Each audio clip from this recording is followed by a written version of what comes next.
اب نوٹ کر لیجئے، یہ کتابیں اگر آپ پڑھنا چاہیں تو کتاب الملاحم میں پڑھیے۔ بدترین عذاب عربوں پر آیا کھڑا ہے، سروں پر تنا ہوا ہے، بدترین۔ ایسی جنگ ہونی ہے الملحمۃ العظمیٰ، جس کو کہ میں بھی آپ کو گواہی پیش کر دوں گا، جسے کہا گیا ہے لاسٹ کروسیڈ۔ بش نے بھی کروسیڈ کا لفظ بول دیا تھا، پھر واپس لیا اس نے۔ نکل جاتی ہے جس کے منہ سے سچی بات مستی میں، فقیہ مصلحت بین سے اور ہندے بادہ خار اچھا، کروسیڈ کہہ کر پھر واپس لیا۔ یہ کروسیڈ، اس کے اوپر جس قدر نقصان ہونا ہے عربوں کا، گریٹر اسرائیل بنے گا، یہ عراق، شام، اردن، سعودی عرب کا کچھ شمالی علاقہ، ترکی کا جنوبی علاقہ، مصر کا صحرائے سینا، اور اس کے ساتھ ہی جو بہترین اس کا زرخیز ترین علاقہ ڈیلٹا آف نائل، یہ سب یہودیوں کے قبضے میں جائے گا۔ اس کو حدیث میں کہا گیا الملحمۃ العظمیٰ۔ عیسائی 80 علم لے کر اے مسلمانوں تم پر حملہ آور ہوں گے، اور ہر علم کے نیچے 12,000 فوج ہوگی، 9.5 لاکھ فوج۔ یہ نیٹو کی تیاری کس کے لیے ہو رہی ہے؟ جب یو ایس ایس آر کا خاتمہ ہوا تو پوچھا گیا تھا نیٹو چیف سے، اب کس لیے؟ تمہارا وہ دشمن تو ختم ہو گیا، اب ہمیں اسلامک فنڈامنٹلزم سے نمٹنا ہے۔ وہ جانتے ہیں خطرہ یہی ہے، اب اسلام ابھر سکتا ہے، مسلمانوں کے سینوں کے اندر وہ آگ ہے، اوپر خاک اس طرح آ گیا ہے تو کہ اٹھانا بیٹھ رہی ہے، اندر تو انگارہ ہے، اوپر سے راکھ ہے، اس سے دھوکہ نہ کھا جانا ان کے دلوں کے اندر۔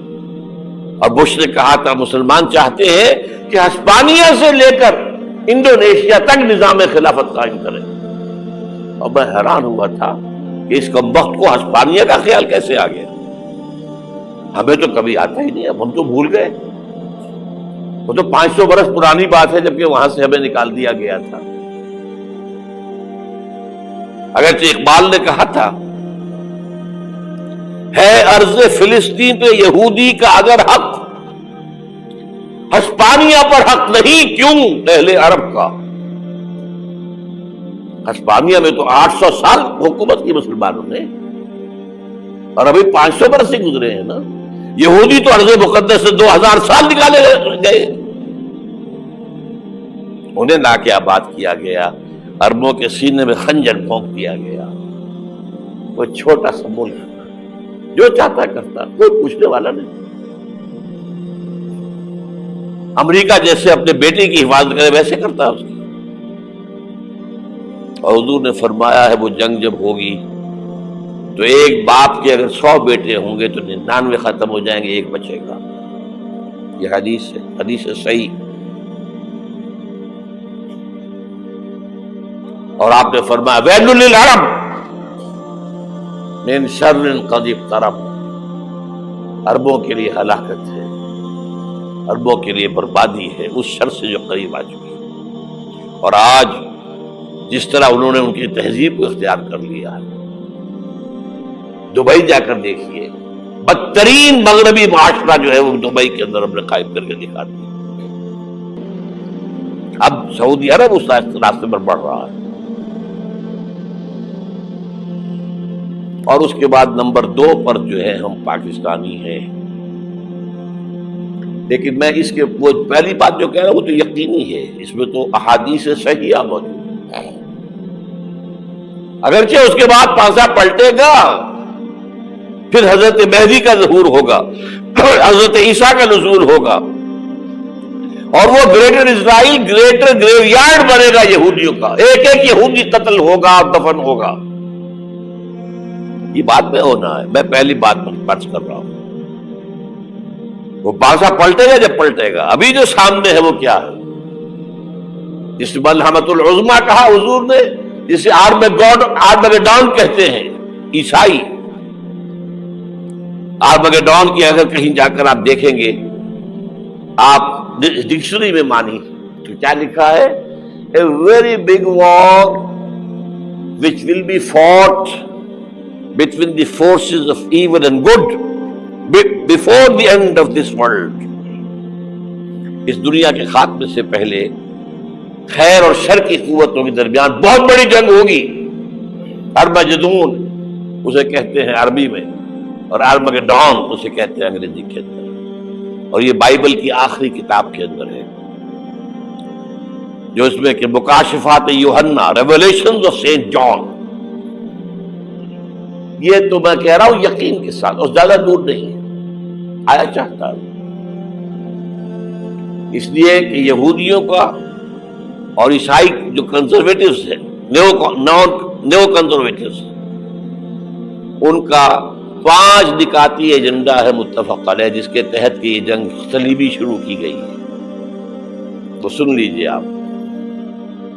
آرمگیڈون نمبر 1، گریٹر اسرائیل قائم ہو جانا اس کے نتیجے میں نمبر 2، مسجد اقصی اور قبۃ الصغریٰ کو گرانا نمبر 3، وہاں تھرڈ ٹیمپل، وہ مسجد جو حضرت سلیمان نے بنائی تھی 1000 قبل مسیح میں، پھر برباد کی تھی نیبوکدنیزر نے، دوبارہ بنائی گئی، پھر دوبارہ ختم ہوئی 70 عیسوی تک گری پڑی. ان کا خانہ کعبہ گرا ہوا ہے 70 عیسوی سے لے کر آج تک. ایک دیوار ہے ویلنگ وال، جہاں جاتے ہیں، روتے ہیں، پیٹتے ہیں، ماتم کرتے ہیں، وہاں وہ بنے گا تھرڈ ٹیمپل. اور نمبر 4، اس میں لا کر رکھا جائے گا تخت حضرت داؤد کا.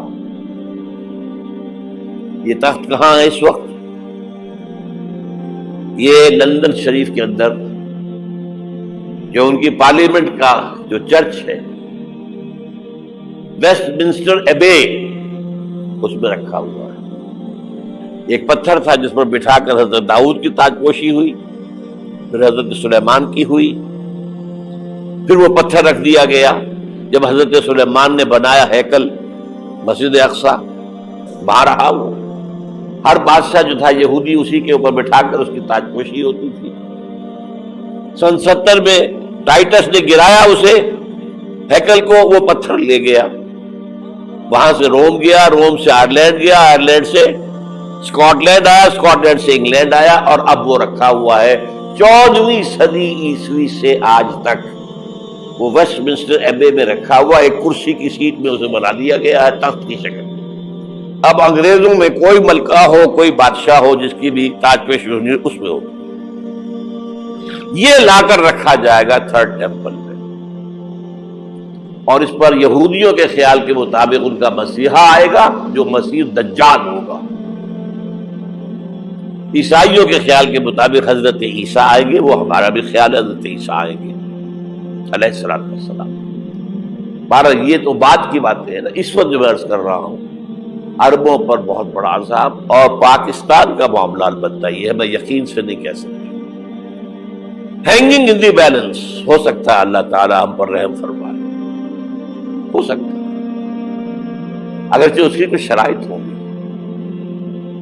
چمن کے مالک اگر بنا لے موافق اپنا شعار، اب بھی چمن میں آ سکتی ہے پلٹ کر چمن سے روٹھی بہار، اب بھی ہو سکتی ہے.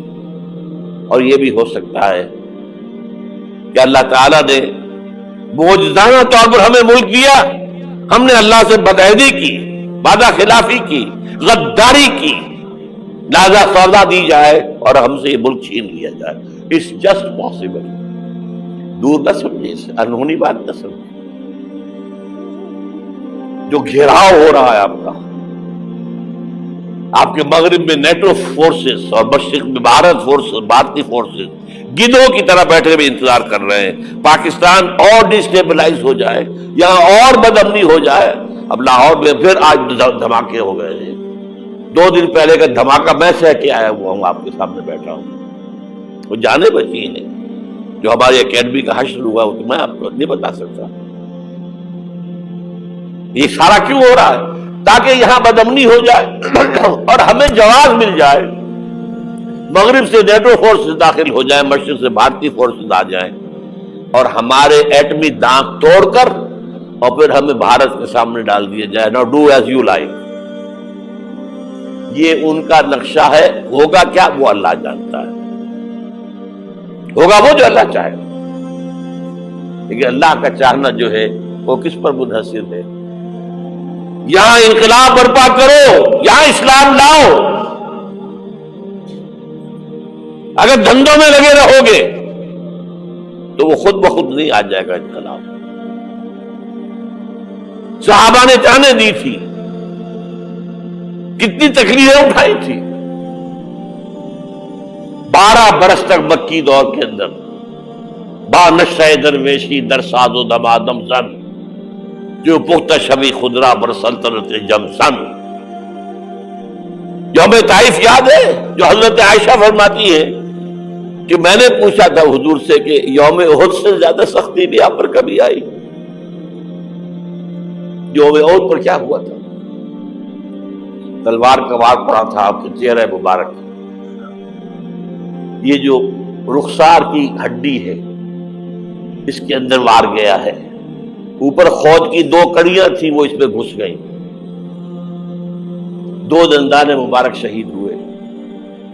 وہ خود کی کڑیاں ایک صحابی نے اپنے دانتوں سے پکڑ کے کھینچنے کی کوشش کی، دانت نکل گئے، وہ نہیں نکلی. کیا جتن کر کے نکالی گئی ہوگی تو خون کا فوارہ آیا. اتنا خون گیا ہے کہ آپ بے ہوش ہو گئے، گر گئے، اور مشہور یہ ہو گیا کہ آپ کا انتقال ہو گیا، شہادت ہو گئی. یہ سیرت کبھی پڑھی ہے؟ حضرت عائشہ کے ہوش کا تو یہی دور تھا نا. یوم طائف میں جو آپ کیا تھی، بچی تھی،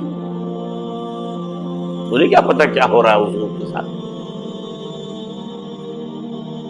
3 دن تک حضور مکے کی گلیاں اور وہاں کے اوباش لوگ پتھراؤ کر گئے تھے اس امید میں کہ شاید وہاں کا کوئی سردار ایمان لے آئے. تو یہاں تو ابو طالب بھی فوت ہو گئے. یہی دنیاوی سہارا تھا، خاندانی سہارا تھا ابو طالب کے ذریعے.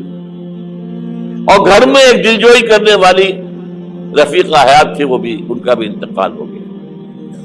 آپ نے کہا یہ عام الحزن ہے. اب تو سب کو طے ہو گیا قریش کو کہ آپ جیسے قتل کر دو.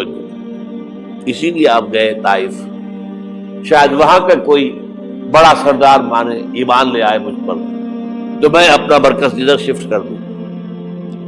تینوں سے ملے ہیں، تینوں نے وہ جواب دیے ہیں، نکل جاؤ یہاں سے، میں تمہارے ساتھ بات بھی کرنے کو تیار نہیں. اچھا تمہارے سوا کوئی نہیں ملا تھا اللہ کو نبی بنا کر بھیجنے کے لیے؟ دیکھو جاؤ، میں بات نہیں کرنا چاہتا، ہو سکتا ہے میں بے عزتی کر بیٹھوں، واقعی تم اللہ کے نبی ہو تو میں مارا جاؤں گا. جاؤ جاؤ جاؤ. یہ سلوک محبت کے ساتھ ہوا ہے. اور پھر چھوکروں کو، اسٹریٹ ارچنز جنہیں آپ کہتے ہیں، اشارہ کیا تھا خبر لو ان کی، پتھراؤ ہو رہا ہے. ساتھ کوئی ہے ہی نہیں، ایک آدمی صرف، زید ابن حارثہ. اب سامنے سے پتھر آ رہے ہیں تو حضرت زید آگے آ جاتے ہیں، ڈھال بنتے ہیں. مجھے لگے پتھر حضور کو لگے، اب پیچھے سے آ رہے ہیں. چاروں طرف سے تو ڈھال نہیں بن سکتا. جسم لہو لہاب، خون جا کر جوتیوں میں جم گیا ہے، جوتی اتر نہیں دی. پھر وہاں سے واپسی پر جو دعا مانگی ہے، اللہم الیک اشکو ضعف قوتی وقلت حیلتی وہوانی علی الناس. اللہ تیری جناب میں فریاد لے کر آیا ہوں اپنی قوت کی کمی کا، اپنے وسائل کی کمی کا، اور جو ذلت و خواری ہو رہی ہے لوگوں کے سامنے. الا ملتقننی، مجھے کس کے حوالے کر دیا ہے؟ الا بعیدی یتجہمنی، یہ میرے اوپر ہجوم کر کے آ جائے، حملہ کرے. اور عدو من لگتا امرے، یہ دشمن کے حوالے میرا معاملہ کیا، جو چاہے کرتے وہ. لیکن پھر ابدیت غالب آتی ہے. ان لم یکن علی غضبک فلا ابالی. اللہ اگر تو ناراض نہیں ہے تو مجھے کوئی پرواہ نہیں. سر تقدیم خم ہے جو مزاج یاد میں آئے. مجھے اندیشہ یہ ہے کہ تو ناراض تو نہیں ہوگی. یہ تکلیفیں جھیلی ہے. سینکڑوں صحابہ نے جانوں کا نذرانہ پیش کیا ہے. احزاب کی جنگ میں فاقوں پر فاقے ہو رہے تھے اور ان فاقوں کی حالت میں خندق کھودنے کا حکم ملا ہے. لوگوں کی کمریں دوہری ہو رہی ہیں، پتھر باندھے ہیں اپنے پیٹوں سے، اپنی چادروں کے ساتھ کس کر قبر دوہری نہ ہو جائے. اور جب صحابہ کدالیں چلا رہے ہیں تو کیا کہہ رہے ہیں؟ نحن الذین بایعوا محمدا علی الجہاد ما بقینا ابدا اللہم لا عیش الا عیش الاخرہ.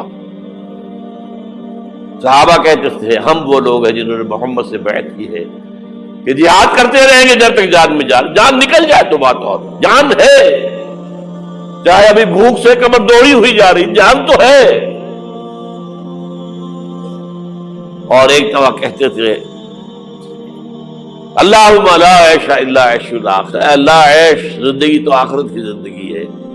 اور حضور فرماتے تھے، حضور کے بیٹھے ہوئے نہیں تھے گاؤں تکیہ لگا کر، پتھر اٹھا کر خندق میں سے لے جا کے باہر پھینک رہے تھے. جب صحابہ کہتے ہیں اللہم لا عیش الا عیش الاخرہ، حضور فرما رہے ہیں فاغفر الانصار والمہاجر، اے اللہ ان انصار اور مہاجرین کی مغفرت فرما دے. پھر حضور کی خدمت میں کچھ لوگ آئے، حضور اب یہ فاقہ ناقابل برداشت ہو گیا، دیکھیے ہم نے یہ پتھر باندھے ہوئے اپنے پیٹ کے ساتھ. حضور نے کرتا اٹھا کر دکھایا، وہاں 2 پتھر بندھے ہوئے. یہ ہے سیرت النبی. آپ کس چیز کو سیرت النبی سمجھتے ہیں؟